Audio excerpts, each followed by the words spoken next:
Mari kita kembali menundukkan kepala untuk berdoa. 让我们再次来祷告。 Ya Tuhan, kiranya ini kerinduan kami untuk selalu rindu akan firman-Mu. 天父，我们也要渴慕，永远都渴慕你的话语。 Dan kiranya melalui perenungan hari ini, kehidupan kami boleh selalu mengalami perubahan. 通过今天的听道，让我们能够受到改变。 Hamba-Mu menyerahkan pemberitaan firman Tuhan, Allah Roh Kudus yang memakai kedua hamba-Mu, baik yang menyampaikan maupun yang menerjemahkan. 求圣灵帮助我们，你的两位仆人，无论是讲道的或者翻译的， Dalam Kristus Yesus hamba-Mu bersyukur dan berdoa. 奉主耶稣基督的名，我们祷告。 Amin. 阿门。 Cuni tisung jeme pingan. Shalom semuanya.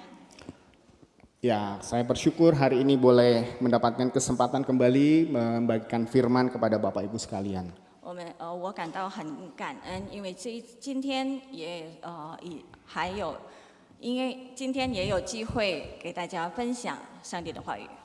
Hari ini kalau Bapak Ibu lihat ada beberapa orang yang jarang kelihatan di KU3 tapi hari ini hadir. 今天如果弟兄姐妹注意到，今天来到了平时我们没看见的一些弟兄姐妹。 Ada beberapa majelis yang akan diteguhkan hari ini, calon majelis juga yang akan diteguhkan hadir ya bersama-sama dengan kita dalam kebaktian ini. 今天有一些长职要进行就职礼的也跟我们同在一起。 Kita terus berdoa dan berharap bahwa ke depan ibadah Mandarin atau ibadah Dwi Bahasa itu tidak isinya orang tua semua, gitu 我 ya. 们希望以后的第三堂不只是老人家的崇拜会。 Saya tadi sebelum kebaktian melihat Ko Tiongseng datang pakai jas, saya pikir cuma mau hadir untuk peneguhan begitu ya. 今天我看到郭永生穿西装的时候呢，就认为呢他只是要参加就职礼而已。 Maaf, harusnya manggilnya Diakon Tiongseng. 应该是永生执事。 Ya, rupanya pelayanan juga di sini ya.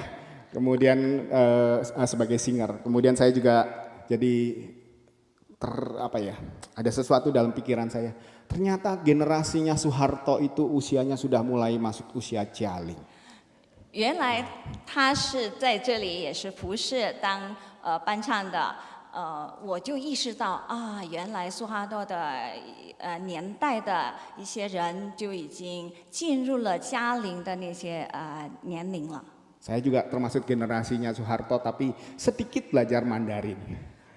我也属于苏哈多的那年代的人，但是我有一点点学习中文。 Mama saya guru Mandarin, saya nggak bisa Mandarin, malu-maluin. 我妈妈是中文老师，但我不会中文，真的很羞愧。 Tapi generasi ke depan sudah banyak yang sekolah ke Cungko ya. Ada Diakan Keke ya, yang anaknya 2 orang laki-laki yang biasa main musik di sini sedang belajar ke Cungko. 但是今后的年轻人已经有很多去中国学习的，就好像哥哥执事的2位儿子，他们也在中国学习。 Berharap nanti yang di sini juga isinya adalah anak-anak muda juga. 希望今后就在这里参加第3堂崇拜会的，也有一些年轻的人。 Sementara kita menikmati rumah di surga ya. Bukan mendoakan Bapak Ibu ya. Nggak usah diterjemahkan. Katanya kalau menerjemahkan saya sering spot jantung Bapak Ibu. Nggak usah diterjemahkan juga. Ya, Bapak Ibu sekalian, minggu ini kita memasuki di dalam kalender gerejawi kita memasuki minggu sengsara. 在教会的年历中，我们今天是进入了受难的周。 Kita akan memasuki akan Jumat Agung pada hari Jumat ini. 我们进入了受难节。 Kita mengingat bagaimana Kristus sudah mati buat kita. 我们纪念基督如何为我们受死。 Dan sesungguhnya ketika Kristus terpaku di atas kayu salib, 当耶稣钉在十字架上， dia seperti seekor anak domba yang disembelih. 他就如一只羊羔被宰杀的。 Seperti yang biasa dilakukan oleh para imam, mempersembahkan anak domba untuk penghapusan dosa. 就好像祭司长进行宰杀羔羊，为了磨掉我们罪恶。 Ya. Dan Bapak Ibu, ada dua bagian firman Tuhan yang akan kita baca bersama-sama untuk pagi hari ini, untuk hari ini. 今天早上有2段经文我们要读的， Dari Yohanes pasalnya dari Yesaya pasalnya yang ke-53 ayat yang ke-7. 从以赛亚书53章第7节， Kemudian dari Yohanes pasal 18 ayat 28 sampai 40. 然后在约翰福音第18章28到40节， Kita akan membaca yang ke-38 saja. 我们只是读第38节而已。 Kita akan memulai membaca Yesaya pasalnya yang ke-53 ayat yang ke-7. Saya persilakan, saya akan membacakan bahasa Indonesia, nanti Saudari Ceni akan membacakan bahasa Mandarinnya. Yesaya 53 ayat 7, demikianlah firman Tuhan. Dia dianiaya tetapi dia membiarkan diri ditindas dan tidak membuka mulutnya seperti anak domba yang dibawa ke pembantaian. Seperti induk domba yang keluh di depan orang-orang yang menggunting bulunya, ia tidak membuka mulutnya. 以赛亚书53章第7节，他被欺压，在受苦的时候却不开口。他像羊羔被牵到宰杀之地，又像羊在剪毛的人手下无声。他也是这样不开口。 Selanjutnya Yohanes pasalnya yang ke-18 ayat yang ke-38. Silakan dibacakan bahasa Mandarinnya terlebih dahulu, kemudian saya akan membacakan bahasa Indonesianya. 约翰福音第18章第38节，比拉多说：“真理是什么呢？”说了这话，又出来到犹太人那里，对他们说：“我查不出他有什么罪来。” Yohanes 18 ayat 38, kata Pilatus kepadanya, apakah kebenaran itu? Sesudah mengatakan demikian, keluarlah Pilatus lagi mendapatkan orang-orang Yahudi dan berkata kepada mereka, aku tidak mendapati kesalahan apapun padanya. Demikianlah firman Tuhan, berbahagialah setiap kita yang merenungkan akan firman-Nya, terlebih lagi yang melakukannya dalam kehidupan sehari-hari. 听到的并行道的人有福了。 Bapak Ibu sekalian, dalam sejarah Tiongkok ada seorang jenderal besar namanya dari dinasti Song, namanya Yun Fei. 岳飞 Ye Fei, maaf ya. Ketahuan masih belajar.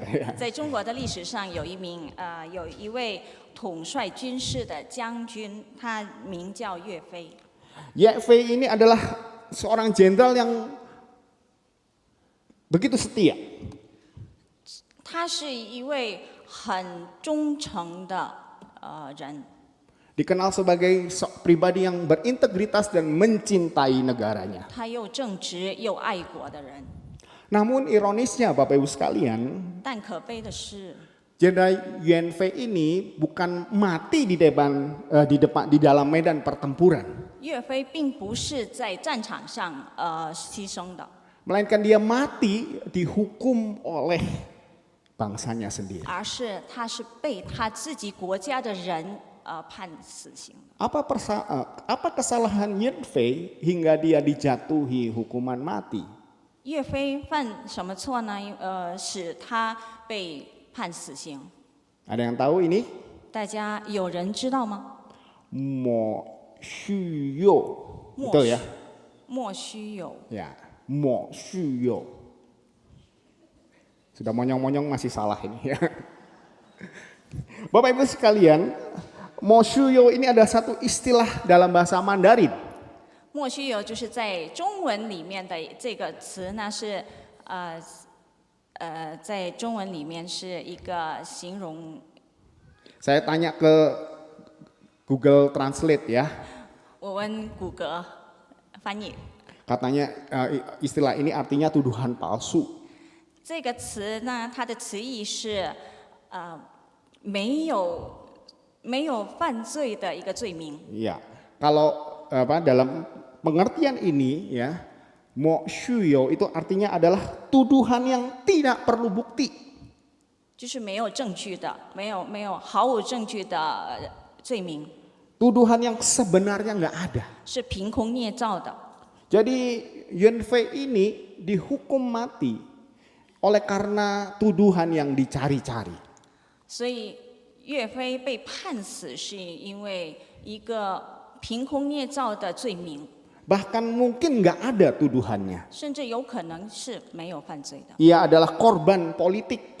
他是政治上的牺牲品， Ia dikorbankan demi kepentingan politik dibandingkan kebenaran. 为了政治的利益，他是被牺牲的，与其因为真理。 Situasi yang demikian kita lihat di dalam ayat ke-18 dari Injil Yohanes. 这样的情况就是我们在约翰福音第18章看到的。 Bagaimana Yesus berdiri di hadapan Pilatus, diperhadapkan oleh orang Yahudi pada waktu itu. 耶稣是如何被犹太人站在被审判的？ Ia diadili.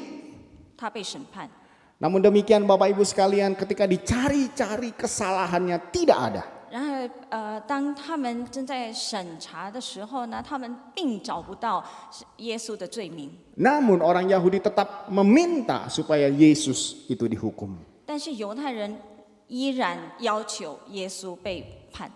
Bapak Ibu sekalian, sesungguhnya peradilan ini bukanlah hanya sebuah proses hukum, tetapi juga merupakan drama besar antara kebenaran dan kompromi. 这个审判呢，不仅仅是法律程序而已，而是一场关于真理与政治妥协的重大戏剧。 Tujuan Injil Yohanes ditulis adalah untuk menunjukkan bahwa Yesus adalah anak Allah. 约翰福音被写是为了讲述耶稣是上帝的儿子。 Dan pada ayat ke-18 ini kita melihat bagaimana Yesus memasuki fase kesengsaraannya. 在第18章是讲述耶稣进入到被审判的最后一段。 Dia akan menghadapi hukuman salib. 他将受到被钉在十字架上。 Namun sebelum disalib, dia menghadapi sebuah peradilan yang bukan karena kesalahannya sendiri. 但是他不是因为他自己犯罪了面临的这个审判。 Dia diadili oleh karena kebencian dan juga tekanan politik pada waktu itu. 他被审判是因为仇恨还有政治的欺压。 Sementara itu Bapak Ibu sekalian, jika kita melihat di dalam Yesaya 53, itu jauh-jauh sebelumnya, sekitar ratusan tahun sebelumnya, Yesaya menubuatkan tentang seorang hamba yang akan menderita. 早就在以赛亚书53章，我们可以看到，就是已经被预言了，有一位奴仆会受苦。 Seorang hamba yang menderita seperti seekor domba yang akan dibawa ke pembantaian. 一位奴仆像羔羊一样被牵到宰杀之地。 Dan sesungguhnya ayat 18 daripada Injil Yohanes merupakan penggenapan daripada nubuatan Yesaya 53 ini. 那实际上是在第18节，在约翰福音第18节的那一段呢，就是为以赛亚的预言应验的。 Di mana kita bisa melihat bahwa anak domba yang tidak bersalah harus dihukum karena supaya orang yang berdosa itu bisa dibebaskan. 我们可以看到，就是无辜的羔羊必须被惩罚，使有罪人得以释放。 Menjadi perenungan bagi kita Bapak Ibu sekalian, bagaimana nubuatan ini digenapi di dalam peristiwa peradilan Tuhan Yesus. 今天就成为我们的反思，来思考一下这些事件是如何被应验的。 Pertama kita melihat bahwa Kristus, Yesus yang ditolak, ia tetap diam di dalam kebenaran. 我们看到耶稣被拒绝，但是仍然站在真理之中，保持沉默。 Di dalam Yohanes pasalnya yang ke-28 sampai ke-32 kita melihat bagaimana orang-orang Yahudi membawa Yesus ke hadapan Pilatus. 在28节到30 28节到32节，我们看到耶稣是被犹太人带到审判去。 Secara khusus kita lihat di ayatnya yang ke-28 yang ada di depan ini, ironis sekali bahwa mereka tidak mau memasuki gedung peradilan supaya mereka tidak menjadi najis. 在28节，我们看到犹太人他并不要进衙门， Hari itu mereka akan merayakan Paskah orang Yahudi. 因为他们要庆祝逾越节。 Mereka tidak mau masuk ke gedung pengadilan karena menurut mereka gedung pengadilan itu adalah tempatnya orang kafir. 他们不要进衙门，因为他们认为进衙门是一个误会的人的地方。 Mereka menjaga kekudusan mereka sementara sebenarnya mereka memiliki niat untuk membunuh Tuhan Yesus. 他们是保持自己圣洁，但是其实呢，他们是正在策划谋杀。 Mereka menginginkan tubuhnya tidak najis tetapi hatinya dipenuhi dengan kebencian. 他们想要自己圣洁，但是他们的心里其实是充满的仇恨。 Pada masa itu memang orang Yahudi tidak bisa membunuh sesama mereka karena mereka ada di bawah penjajahan Romawi. 当时呢，犹太人并不能判他们自己的人判死，因为他们在罗马帝国的侵略下。 Hanya pemerintah Romawi yang bisa menghukum mati seseorang. 只有罗马帝国的政府可以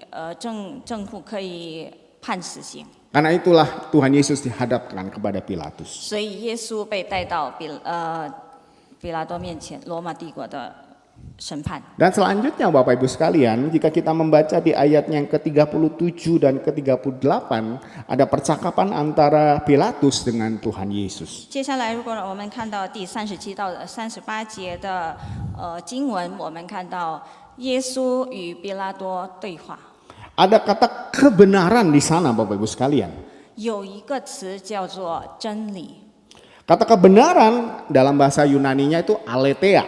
在希腊文呢，这个真理呢就是阿列德亚。 Kita tahu ya, ada sebagian kita tahu ada STT sekolah Alkitab namanya aletheia. 有神学院叫阿列德亚， Artinya sekolah tinggi Alkitab kebenaran, ya. 叫做就是真理的神学院， Kebenaran ya, bukan kebetulan ya. 是真理，不是恰巧。 Susah ya nerjemahinnya, maaf ya. Nah Bapak Ibu sekalian, kata aletheia itu memiliki pengertian sesuatu yang nyata, tidak tersembunyi dan tidak berubah. 阿列德亚这个词呢，它的词义是真实的、无隐藏的，也不改变的。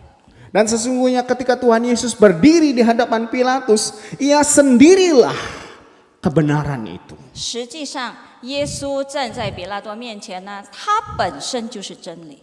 Namun Pilatus yang harusnya memutuskan sesuatu, dia ragu-ragu di hadapan Tuhan. 但是比拉多应该是判定的人，但是他疑惑了。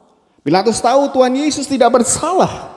比拉多知道耶稣根本没有罪， Namun dia terjebak di antara kebenaran atau tekanan massa. 但是他是陷入在真理与群众的压力之中， Dan akhirnya dia memilih untuk kompromi. 结果他选择了妥协。 Tuhan Yesus ditolak bukan karena dia bersalah, tetapi karena manusia tidak berani menghadapi apa yang disebut dengan kebenaran. 耶稣被拒绝，不是因为他有罪，而是因为人们不敢面对真理。 Dalam Yesaya 53 ayat 7 di situ dikatakan, dia dianiaya tetapi dia membiarkan dirinya ditindas dan tidak membuka mulutnya seperti anak domba yang dibawa ke pembantaian. 在以赛亚53章第7节，他被欺压，在受苦的时候却不开口，他像羊羔被牵到宰杀之地。 Kata tidak membuka mulut di sini menunjukkan satu ketaatan. 这个却不开口的这个词是表示顺服的， Sebuah kerelaan sekalipun harus menanggung hukuman yang begitu 是 berat. 心甘情愿的，即使他是要受很重大的受难。 Dan ketika Pilatus menuduhkan kepada Tuhan Yesus, engkaukah raja orang Yahudi? 当比拉多问耶稣：“你是犹太人的王吗？” Bapak Ibu sekalian, ini pertanyaan kelihatannya sederhana tapi berbahaya. 这个问题呢，其实看似简单，其实是很危险的。 Karena apa? Karena begitu Yesus mengatakan, ya saya raja orang Yahudi, artinya dia pemberontak terhadap kerajaan Romawi. 如果耶稣当时回答是，那他就证明了他是反抗罗马帝国。 Namun kita boleh melihat di sini Tuhan Yesus tidak membela dirinya. 但是耶稣并没有为自己辩解， Dia tidak panik, 他没有恐慌， bahkan dia tidak kompromi. 他也没有妥协， Dia hanya berkata, kerajaanku bukanlah dari dunia ini. 他只是说我的国不属这世界。 Yesus tetap berdiri diam walaupun dia tahu dia harus memasuki satu keadaan yang begitu menderita. 耶稣依然保持沉默，即使他知道他要进入一个很痛苦的。 Dia tetap diam walaupun dia tahu dia akan menghadapi kematian. 他保持沉默，即使他知道他会面临死亡。 Dan sebaliknya kita bisa melihat bagaimana Pilatus bertanya, apakah kebenaran itu? 那比拉多也相反，就问真理是什么呢？ Padahal dia dekat dengan kebenaran itu, yaitu Yesus sendiri. 其实他已经接近了真理，就是耶稣本身， Tetapi dia tidak mengambil sikap untuk memilih kepada kebenaran. 但是他并没有选择真理。 Yesus diam, dia ditolak bukan karena dia bersalah. 耶稣保持沉默，不是因为他有罪， Dia diam dan ditolak karena manusia sekali lagi tidak berani menghadapi apa yang disebut dengan kebenaran. 再次声明，耶稣沉默是因为人们不敢面对真理。 Dalam sejarah dinasti Ming dikenal seorang pejabat yang namanya Hai Rui. 在明朝有一位官员名叫海瑞， Zaman itu nggak ada foto, jadi yang saya tunjukkan patungnya, Bapak Ibu sekalian. 当时没有照片，所以我把他是雕像把它展示出来。 Bapak Ibu sekalian, Hai Rui ini dikenal sebagai pejabat yang jujur dan berani. 这位海瑞呢是一个很真诚的，也很勇敢的一个。 Bahkan dia berani menegur kaisar ketika kaisar melakukan kesalahan dan ketidakadilan. 甚至当皇帝不公的时候呢，他敢于当面指责皇帝。 Dan apa akibatnya? 那结果是什么呢？ Dia ditangkap dan dia dipenjara. 他被判进入狱了。 Namun demikian Bapak Ibu sekalian, dia memilih untuk kehilangan jabatan daripada dia kehilangan kebenaran. 他选择失去他的官职，与其他失去真理。 Bapak Ibu sekalian, mungkin setiap kita di sini bukanlah Pilatus. 在座的弟兄姐妹，可能不是比拉多。 Tapi kadang bukankah sering kali kita harus menghadapi situasi yang sama seperti yang Pilatus alami. 但是我们往往会在像比拉多一样的处境。 Kita tahu apa itu kebenaran, tetapi kita memilih untuk tetap aman. 我们知道真理是什么，但是我们却选择了自保。 Kita diperhadapkan dengan tantangan apakah kita tetap jujur walaupun kita harus mengalami kerugian. 我们面对着是否我们要保持诚实，即使我们会受损失。 Di dalam pekerjaan kadang kita harus memilih apakah kita berkompromi karena posisi kita. 我们在事业当中，往往也会面临着要选择是否要因为我们的职位而妥协。 Dalam pelayanan kita bergumul, apakah kita mencari apa yang disenangi oleh manusia atau justru kita melakukan apa yang berkenan bagi Tuhan. 在服事当中，我们是选择了取悦他人，或者寻求上帝呢？ Ini kebetulan ada majelis-majelis yang hadir ya, yang juga akan diteguhkan. 正好有一些长职在这里出席。 Dalam rapat majelis, apakah kita mengambil keputusan hanya hal yang menyenangkan jemaat? 在长职的会议当中，我们是否只是拿出取悦别人的决定呢？ Ataukah kita mencari apa yang menjadi kehendak Tuhan? 或者我们是寻找上帝的旨意， Khususnya bagi gereja Tuhan. 特别是为了上帝的教会。 Menjadi pertanyaan bagi kita Bapak Ibu sekalian, sudahkah kita berdiri di dalam kebenaran ketika kita mengalami tekanan di sana sini? 当我们受到欺压的时候，我们是否已经站在真理当中呢？ Apakah kita lebih memilih rasa aman daripada kebenaran itu sendiri? 我们是选择保全自己，还是选择真理呢？ Marilah kita belajar seperti Yesus Kristus, dia tetap memilih kebenaran. 让我们效法耶稣基督，像他一样选择真理， Dan bukan mengikuti Pilatus di mana dia berkompromi atas kebenaran. 而不是跟着比拉多选择妥协。 Saya ingat, baru ingat ini ya, kejadian Ahok waktu dia kalah pemilihan pilkada beberapa tahun sebelum dia jadi gubernur di Jakarta. 我突然想起阿霍在选举当中失败的时候， Ada orang yang bilang harusnya kamu menang, tetapi panitianya curang. 很多人都说你应该是赢的，但是很多人都作弊了。 Sudah nyogok aja supaya kamu bisa menang. 就贿赂别人吧，让你可以赢。 Lalu dia tanya kepada istrinya, mantan istrinya sekarang ya. 然后他去问他的前妻， Gimana tuh? 怎么样呢？ Disuap aja. 去贿赂别人吗？ Si mantan istrinya bilang, kamu mau jadi muridnya Pilatus atau kamu mau jadi muridnya Yesus? 前妻就问他，你要当比拉多的徒弟，还是上帝的门徒呢？ Selanjutnya nanti silakan cari videonya ya di YouTube ya. 接下来就请看 YouTube 的视频吧。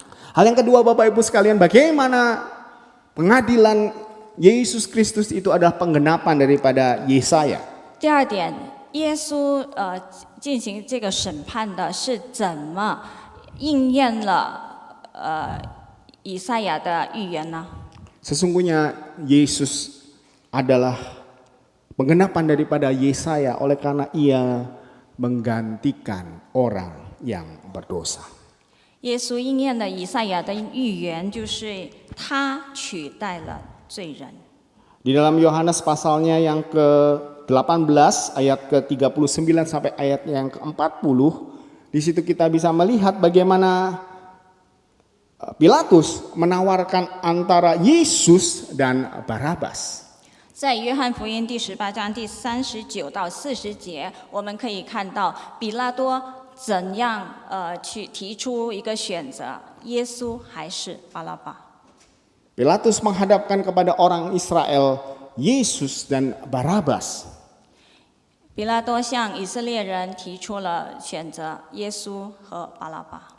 Mari kita lihat perbandingannya Bapak Ibu sekalian. 我们来看一下他们的对比。 Siapakah Yesus? 耶稣是谁？ Dia adalah seorang guru. 他是一名教师， Guru yang luar biasa. 很伟大的教师。 Khotbahnya menarik. 他每次讲道都很有意思， Nggak kayak khotbah saya, banyak yang ngantuk tadi saya lihat. 不像我的讲道就有很多人都发困。 Kalau di KU3 saya masih maklum lah ya.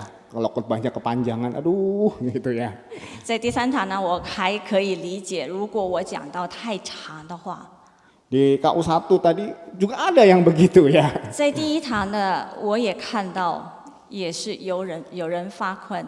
Pastinya khotbah Tuhan Yesus tidak bikin ngantuk. Oleh karena apa? 5.000 orang menunggu sampai selesai Tuhan Yesus cerita, Bapak Ibu sekalian. 耶稣讲道呢，他肯定很有意思，不会让人发困。可以看到，就是5000多人都听他，等着他。 Habis saya cerita barusan ini sudah segar semua. Saya lihat di sini nggak ada yang ngantuk lagi. 那现在我已经说了，我看到了，每个人都已经不发困了。 Tuhan Yesus lihat burung di udara, dia bisa menjadikan itu perumpamaan. 耶稣在天上看了一只鸟，他可以用这只鸟 Dia 做 lihat 成比喻。 gandum di ladang, itu jadi perumpamaan. 他看到田里的麦穗，他也可以把它当做比喻。 Guru-guru sekolah minggu harus belajar daripada Tuhan Yesus untuk bisa mengajar dengan kreatif. 主日学的老师们要学习如何像耶稣一样讲故 Tidak 事。 hanya dia adalah guru yang luar biasa, tetapi dia guru yang penuh dengan belas kasihan. 他不只是一个很伟大的教师，也是很慈爱的老师。 Ketika dia melihat orang-orang yang sakit, ya, yang kerasukan setan datang menemui dia, hatinya tergerak dengan belas kasihan. 当他看到有疾病的，有魔鬼入身的，他都伸出手来医治他们。 Tuhan Yesus menjamah satu persatu mereka agar mereka menjadi sembuh. 主耶稣医治每一个人，让他们都得医治。 Bukan kayak pendeta sekarang ya, ada pendeta sekarang dikepret orangnya pakai jasnya gitu ya, tumbang gitu ya. 不像现在的牧师，就是用他的西装来扁一下人就倒了。 Ya. Di Alkitab tidak ada Tuhan Yesus buka jubahnya kepret gitu ya, terus tumbang. 在圣经里面没有记载，就是没有写到耶稣是用他的衣服来扁打人们，然后倒了。 Susah ya najemain saya ya. Tapi banyak orang yang suka dengan pendeta kayak begituan. 但是很多人喜欢这样的牧师。 Gerejanya penuh Bapak Ibu sekalian. 他的教堂会坐满人。 Gereja kita susah sekali. 那我们的教堂很难。 Pantas lah pendetanya bikin ngantuk kalau khotbah. 确实，因为牧师是讲到令人发困的。 Tuhan Yesus adalah guru yang luar biasa. 耶稣是一个伟大的教师。 Bapak Ibu sekalian, siapakah Barabas? 弟兄姐妹们，巴拉巴是谁？ Barabas adalah seorang penyamun. 巴拉巴是一位强盗。 Apa itu penyamun? 强盗是什么？ Penyamun adalah orang yang merampok. 强盗是抢劫别人的财物， Diminta uangnya, kasih uangmu. 抢劫别人的金钱。 Kalau nggak mau dikasih harta atau nyawa gitu ya. 如果你不要给你的财物，你选财物还是性命？ Kalau pilih harta, nyawamu aku ambil. 如果你选择了财物，我就取你的性命。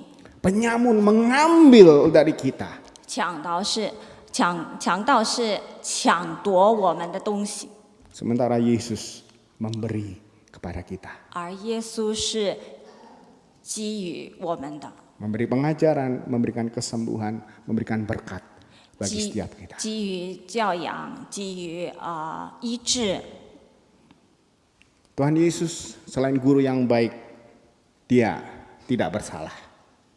主耶稣除了一个伟大的教师，他也没有罪。 Pilatus berulang kali mencari-cari kesalahannya, tidak ditemukan. 比拉多很多次找耶稣的罪名，但没有找着。 Sementara Barabas adalah orang berdosa. 而巴拉巴是一个罪人， Dan ketika orang Yahudi diperhadapkan antara memilih Yesus dengan memilih Barabas, 当 siapa yang mereka pilih?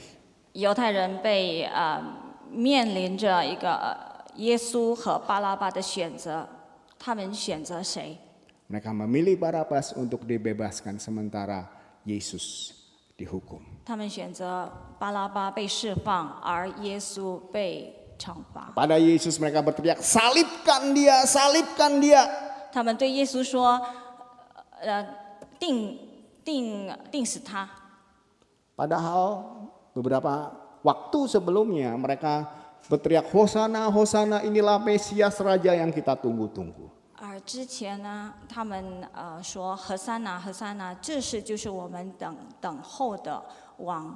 Tetapi hari itu mereka memilih Yesus yang tidak berdosa, tidak bersalah itu untuk dihukum. 当那天他们选择了耶稣无罪的耶稣被惩 Bapak Ibu 罚， sekalian, inilah sesungguhnya gambaran daripada Injil. 这就是福音的写照。 Yesaya 53 ayat 7 mengatakan, seperti anak domba yang dibawa kepada pembantaian, ia tidak membuka mulutnya. 以赛亚第7节就是说，他被欺压，他受苦的时候，就像羊羔被牵到宰杀之地。 Di dalam peradilan itu Yesus tidak melawan karena ia tahu ia sedang mengambil tempat dari orang-orang berdosa. 在这个审判中，耶稣保持沉默，因为他正在取代我们的罪人的位置。 Sementara itu dalam Yesaya 53 ayat 5 mengatakan, tetapi dia ditikam oleh karena pemberontakan kita.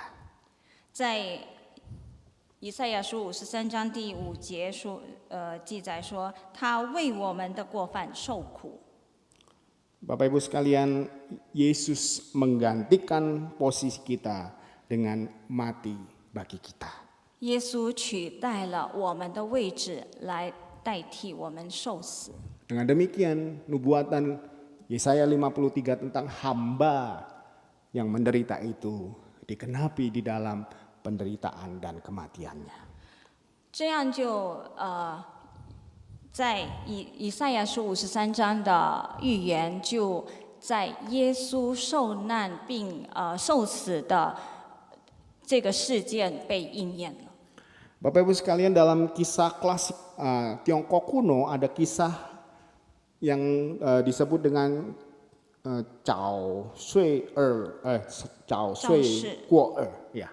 在一个中国的古代故事，有一部就是叫《赵氏孤儿》。 Ya, Chao Shi Guo ya, atau yatim dari keluarga Chao gitu ya. 就是一个孤儿从他的姓氏是赵。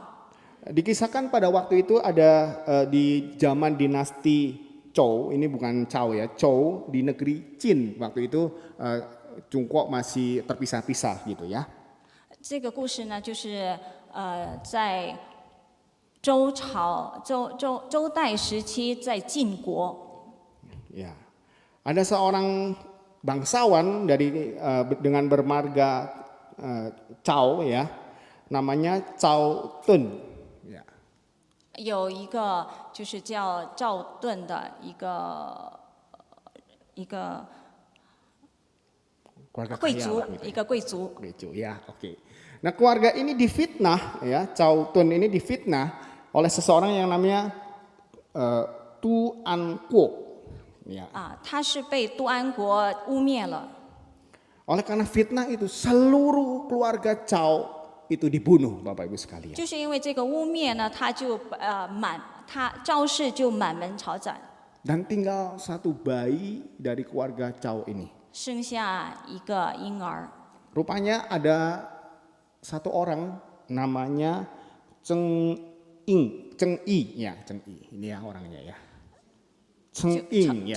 程婴，就是有一个人叫做程婴， Dia adalah seorang tabib istana. 他是一个宫殿的大夫。 Bapak Ibu sekalian, tabib istana ini melihat bayi keluarga Chow ini.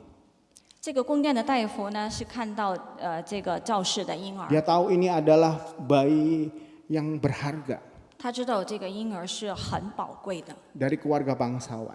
从贵族的一个孩子， Maka dia mau mengambil bayi itu. 所以他要救这个婴儿。 Dan ketika dia membawa bayi itu, kelompoknya tadi Tu An Kuo itu tadi mencari-cari mana ini ya, yang mau membantai tadi mencari-cari mana ini sisa daripada keluarga Chow. 当他要带走这个婴儿的时候呢，这个杜安国的军队就找这些人，剩下的这个赵氏剩下的人们在哪里？ Bapak Ibu sekalian, Bapak Ibu tahu apa yang dilakukan oleh Cheng Yi demi menyelamatkan anak terakhir, bayi terakhir daripada keluarga Chow ini? 弟兄姐妹，你们知道这个程婴是怎么救这个赵氏的血脉呢？ Dia mengambil anaknya dan dia menyerahkan anaknya untuk dibunuh. 他把他自己的孩子交给坏人，让坏人杀他。 Demi menyelamatkan anak orang lain, dia mengorbankan anaknya sendiri. 为了救别人的孩子，他牺牲了他自己的孩子。 Bapak Ibu sekalian, inilah yang Allah lakukan kepada setiap kita. 这也是上帝为我们而做的。 Demi setiap kita mendapatkan kehidupan yang kekal, dia memberikan nyawa anaknya. 为了我们所有的人能够得着永生，他牺牲了他的儿子。 Dia mengorbankan Yesus Kristus bagi kita. 他为我们牺牲了基督。 Bapak Ibu sekalian, sesungguhnya Barabas itu mewakili setiap kita. 其实巴拉巴是代表了我们每一个人， Bukankah setiap kita adalah orang yang berdosa? 我们每一个人不也是罪人吗？ Roma 3 ayat 23 mengatakan setiap orang telah berbuat dosa dan kehilangan kemuliaan Allah. 在罗马书第6章23节写到，所有的人都已经犯罪了，亏欠了上帝的荣耀。 Dan sesungguhnya kita layak untuk dihukum. 其实我们是应该被惩罚的。 Roma 6 ayat 23 upah dosa ialah maut. 罗马书第6章23节，罪的工价乃是死。 Namun kita dibebaskan karena Kristus 但是我们 menggantikan kita. 得以释放，是因为基督为我们牺牲了。 Bagaimana dengan setiap kita? 那我们每一个人是怎样的呢？ Apa respon kita terhadap Kristus yang sudah menggantikan kita? 我们对耶稣为我们牺牲的这一点， Adakah 应该 kita 怎样回应？ Ada kita memiliki rasa syukur karena kita memahami bahwa kita diselamatkan itu oleh karena anugerah Tuhan, bukan karena kita layak. 我们心里面是否有一种感恩？因为我们是因为上帝的恩典而被释放的。 Adakah kita mengalami pertobatan karena kita tidak lagi hidup sembarangan karena Kristus sudah mati bagi kita. 我们是否已经受到了改变？因为耶稣已经为我们受死。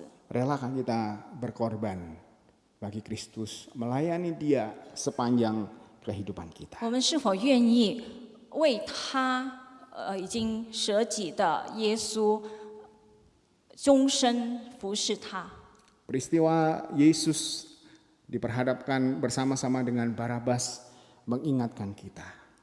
耶稣跟巴拉巴这个事件是提醒了我们， Bahwa sadarkah kita jika kita telah digantikan oleh Kristus? 我们是否已经意识到我们是被耶稣代替了？ Adakah kehidupan kita menunjukkan bahwa kita bersyukur atas anugerah Tuhan yang begitu besar itu? 我们是否已经彰显了我们的生命是否已经彰显了耶稣的爱是多么的伟大？ Di dalam ungkapan bahasa Mandarin ada satu ungkapan yaitu iming huan ming. 在一个俗语当中有一个以命换命的这个词， Nyawa ditukar dengan nyawa. 生命换取生命。 Namun Bapak Ibu sekalian, Injil Kristus lebih dalam lagi mengatakan bukan hanya sekedar nyawa ditukar dengan nyawa. 但是在福音中，不单单是一个生命换取一个生命而已， Tetapi yang bersalah, yang tidak bersalah, mati bagi yang bersalah. 而是一个无罪的人为罪人受死。 Karena itu pertanyaan bagi setiap kita, apakah kita tetap hidup untuk diri kita sendiri? 现在我们来反思一下，我们是否生活是为我们自己而活呢？ Ataukah kita mau hidup bagi Kristus? 或者我们愿意为耶稣而活？ Kita hidup bagi Dia yang telah menggantikan kita. 我们为已经取代我们的耶稣而活。 Sebentar lagi ada para majelis yang akan diteguhkan. Ada kehidupan kita, pelayanan kita. Kita siap menyerahkan semuanya kepada Kristus karena Kristus sudah menggantikan hidup kita. 对这些要进行就职礼的长子长老们，我们是否我们的生活已经愿意为上帝的工作终身服侍呢？ Dan bagi setiap kita yang hadir di tempat ini, adakah kita tetap setia mengikut Tuhan hingga satu waktu nanti Tuhan memanggil kita pulang?